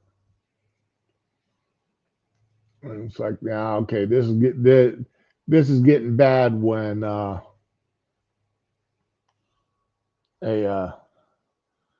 youngin barely out of diapers is knows what brand of cigarettes I smoke.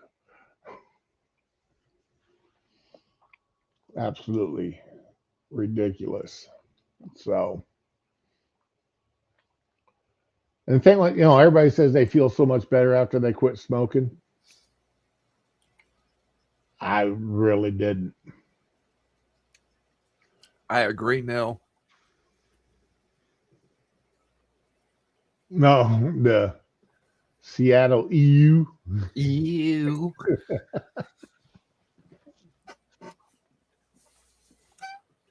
Yeah, I Somebody, want to say we're looking at what is it, 9 straight days of rain, 12 straight days of rain, of which we'll get maybe a half inch. nice slow drizzle, huh? I'm not going to lie, it rains up here all the time. We just don't get much rain as a general rule. Up here, it'll rain 3 days. We'll get half an inch. Down in Georgia, it'll rain 3 hours and they'll get 2.5 inches. I And mean, I would much rather see that slower rain because it has the earth has a chance to soak it up versus wash away. yeah, we're currently being flooded right now. And we're looking at also having sustained winds for like 3 days straight, like 20-mile-an-hour sustained winds.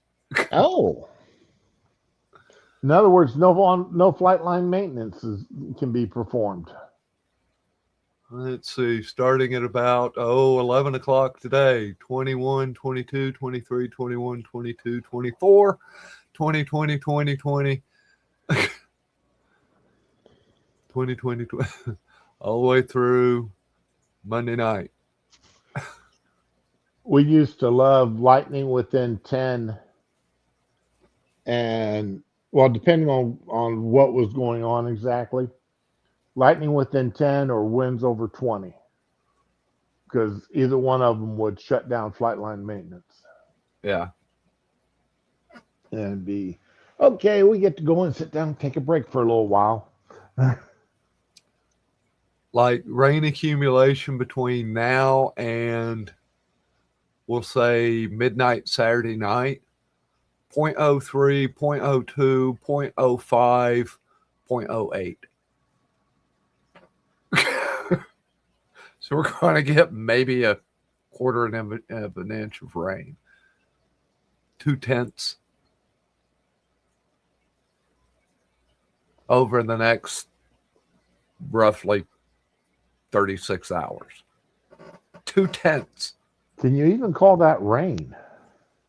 It's more like somebody. It's more like God is spitting on you. Again, it rains up here all the time, just not very much. Or is that just a heavy fog settling down on you? Right? The clouds are just dropping down on you there.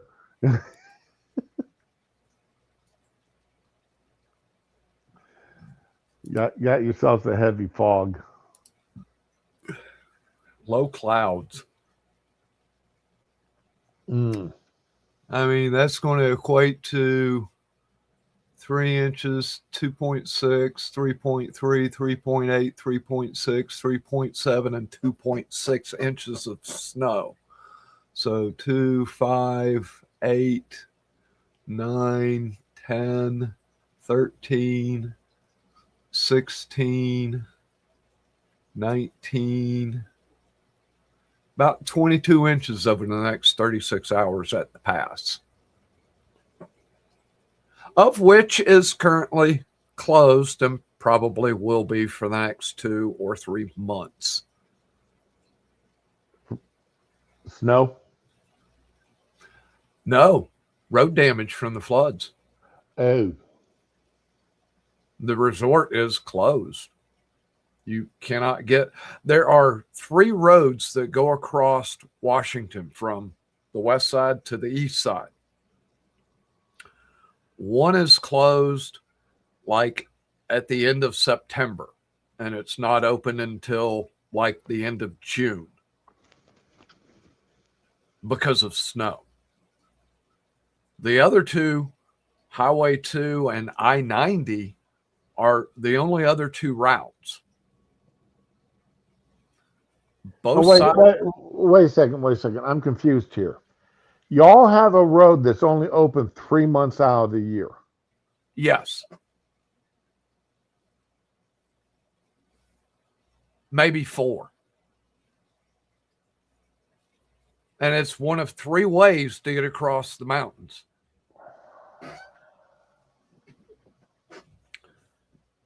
Highway 2, which is, if I'm not mistaken, the most plowed road in America, which is mostly 2-lane the whole way.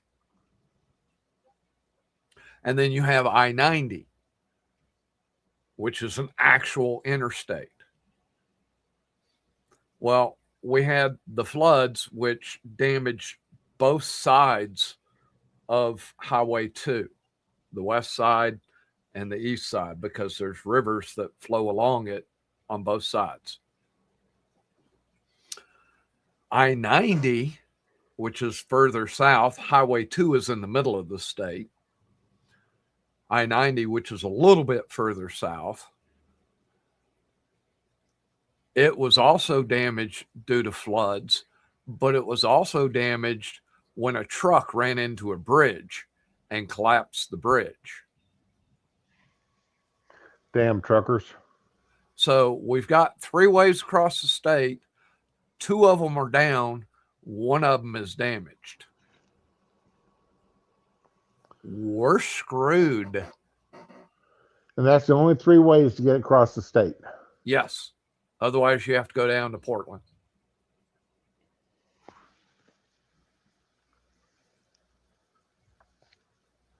Yeah. Yeah. And a lot of times Highway 9 or I-90 will close and everybody has to use Highway 2. A major interstate will close before a 2-lane highway.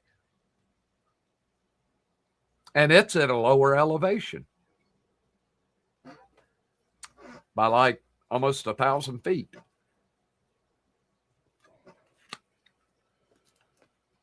You know, I think I'm going to stay where I'm at. The only thing I got to worry about is an occasional tropical storm and an even more occasional hurricane. More occasional, that'd be less occasional. Or less occasional hurricane. The occasional hurricane and the more occasional tropical storm. Yeah. And the often 3 o'clock rain shower. Right. That increases humidity by 100% for 20 minutes. Now you see the clouds building up, so you hurry up and finish doing what you got to do outside, then get inside the air conditioner, and you don't leave until an hour after the rain has stopped to give the humidity a chance to drop. I used to hate that when I was working Flightline because they didn't give a damn. As long as the cockpit wasn't getting wet, you were out there working in it. But that's why we had 10 gallons of water on each vehicle. Right. All 5 vehicles that roamed the flight line in each section, each one had 10 gallons of water on them. And it was empty at the end of the day. What do you mean? It was empty by noon. And the only bad thing about it is we weren't allowed to ice the water. Too much of a shock. We could put cold water in it, but we couldn't put in bags of ice. Too much of a shock. So drinking piss warm water half the time. All you need to do is hydrate. Yep. That's all it's there for. Well, they finally the hospital commander finally gave us permission to in each 5-gallon container to put in 2 gallons worth of Gatorade mix.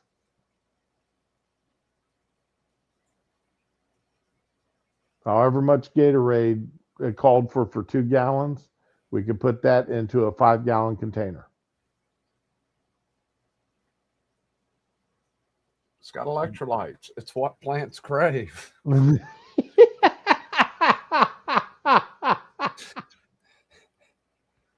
Brondo. Oh God, that movie. The sad thing will turn into a documentary. Oh man.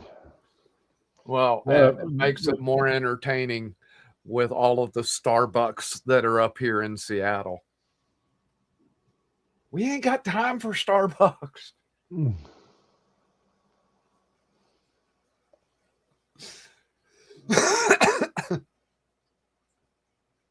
That movie, it took me a couple 3 attempts before I could actually sit down and watch the whole thing. Yeah. I'm as I've said, I'm not into comedies, and that one seemed to kill more brain cells than the standard comedy did. That's why it was the way it was. That's why it had the name it had. Yeah. Yeah. But like I said, we didn't know it was going to turn into a documentary. It was a prophecy. The movie was prophetic. It's like I lose fewer brain cells watching Hallmark with the wife than I do watching some comedies. You lose less brain cells huffing glue.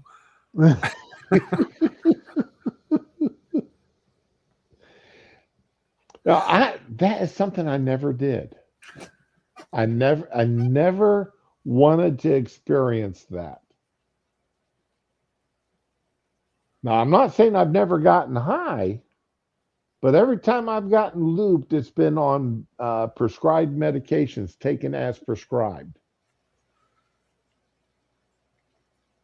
I never got high on glue, but I'm not going to say I didn't smell it. Like, oh, hey.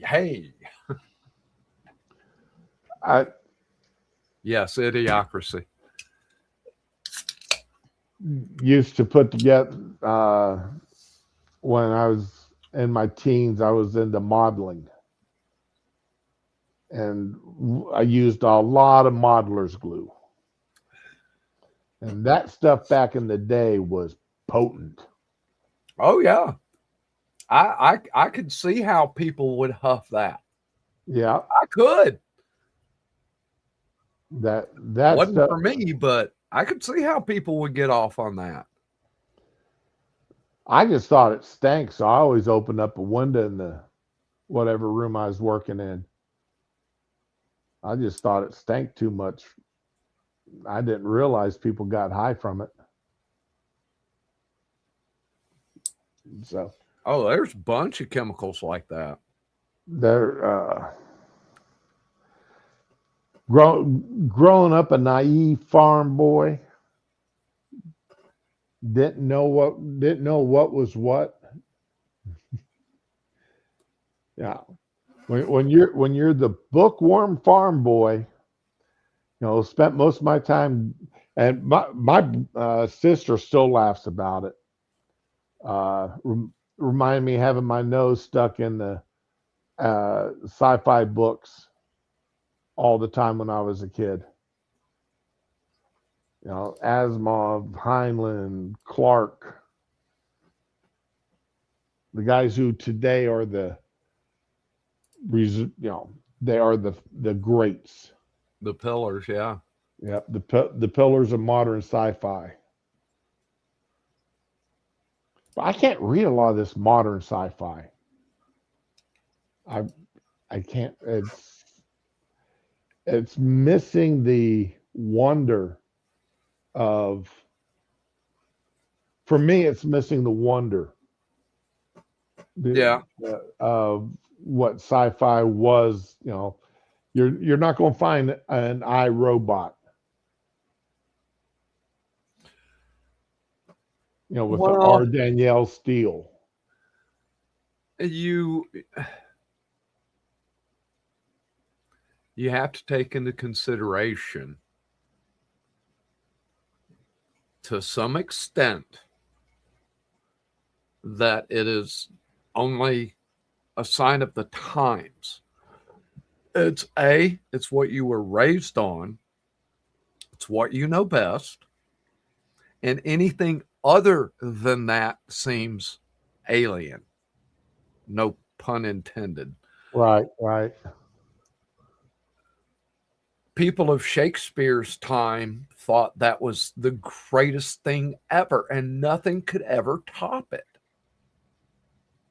And I'm not saying that things have topped it, but in the sign of the times, and in the 60s and 70s, 50s, 60s, we were told we would have flying cars.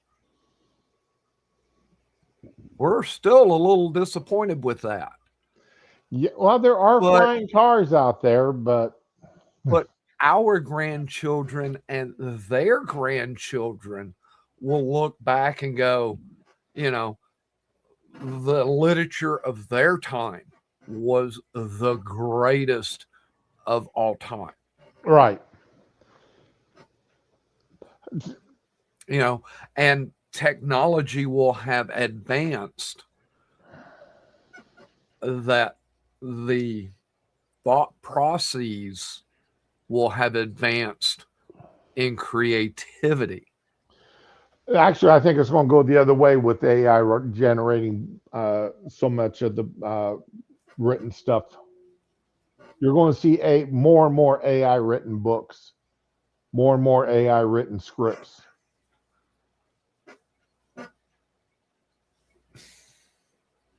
I mean, sadly, their college professors are now having to find ways of identifying AI written reports. They're talking about going. Well, a lot of companies are doing it, going to oral examinations. Artist, come in while we talk. I need you to draw. I need you to draw me something to prove to me that you are not using AI to draw. Okay, sit down in this room and write me 6 paragraphs about a story. It doesn't have to be long, just 6 paragraphs. And it needs to be on this topic, blah, go. Right. And heaven help you, you get writer's block right at that moment. Well, again, you're going to have to go back to manually doing things. Yep. And I mean, unfortunately, because we can't trust a computer. You can't trust video anymore because AI's gotten so good. I saw one earlier today. Of course, we don't believe you when she comes out of the tent with 3 arms. Right. And it showed this lady coming out of a tent holding a kid, and then all of a sudden she has spread arms, but she's holding the kid. There's one of a report. There was one of a reporter that had 3 hands. But it's like, okay.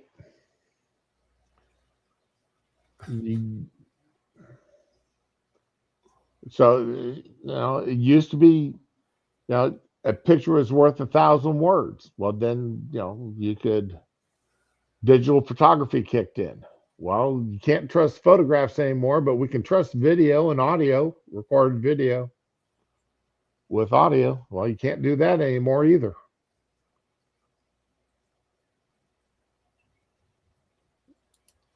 So, unless you see it with your own eyes, you can't believe it. There'll always be new ideas under the sun. There will always be new ideas. They may not be the smartest ideas, but there will always be new ideas.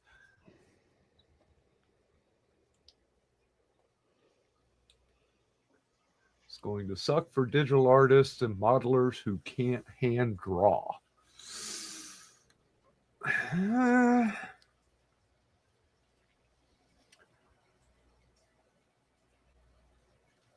I don't know that is going to be true. I mean, a digital artist is still drawing digitally, and a modeler still has to have the vision in his eye and his brain to be able to translate that into something digitally modeled. Now, if you're using AI to do it, then yeah. But if you're still going, this is my concept, I need to model this, and you go through the steps of modeling it, rather than go, hey, AI, this is what I want. No, make it this. No, make it this. No, make it this. No, do this. No, now add this. No, that's still relying on something else to do it for you. Do it yourself. All right, I've got to be at my wife's place in 45 minutes. So, I don't want to go there and listen to all these women talk about their jobs. Let's see, what can we get Shroom wound up on before he leaves?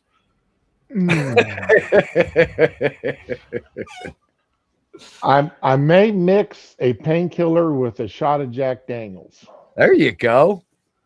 Call an Uber. And that will mellow me right out. Yeah. Painkiller, shot of whiskey, an Uber. You're good.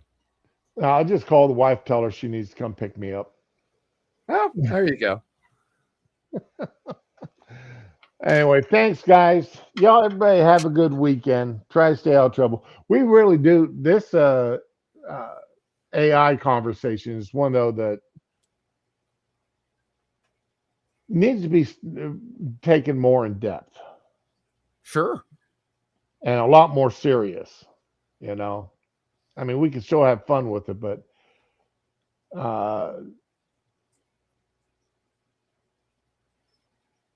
it reminds me of some of Asimov's books and Clark's books where people were afraid of the robots because, the robots are putting humans out of work. Well, AI is going to be putting a lot of people out of work. AI needs to be for entertainment purposes only. Businesses will be using it for replacing human beings. They're already doing it. Yep. Skynet. And it's not going to stop. Skynet. So, everybody have a good weekend. Thank you, old guy. Do appreciate you. No worries, my friend. I'll be here anytime I can remember to be here. You have a good weekend. Enjoy yourself. Try to stay out of trouble. And if you get into trouble, just don't name it after me. Don't call you. Got it. All right. Everybody be good now. Later all. Later.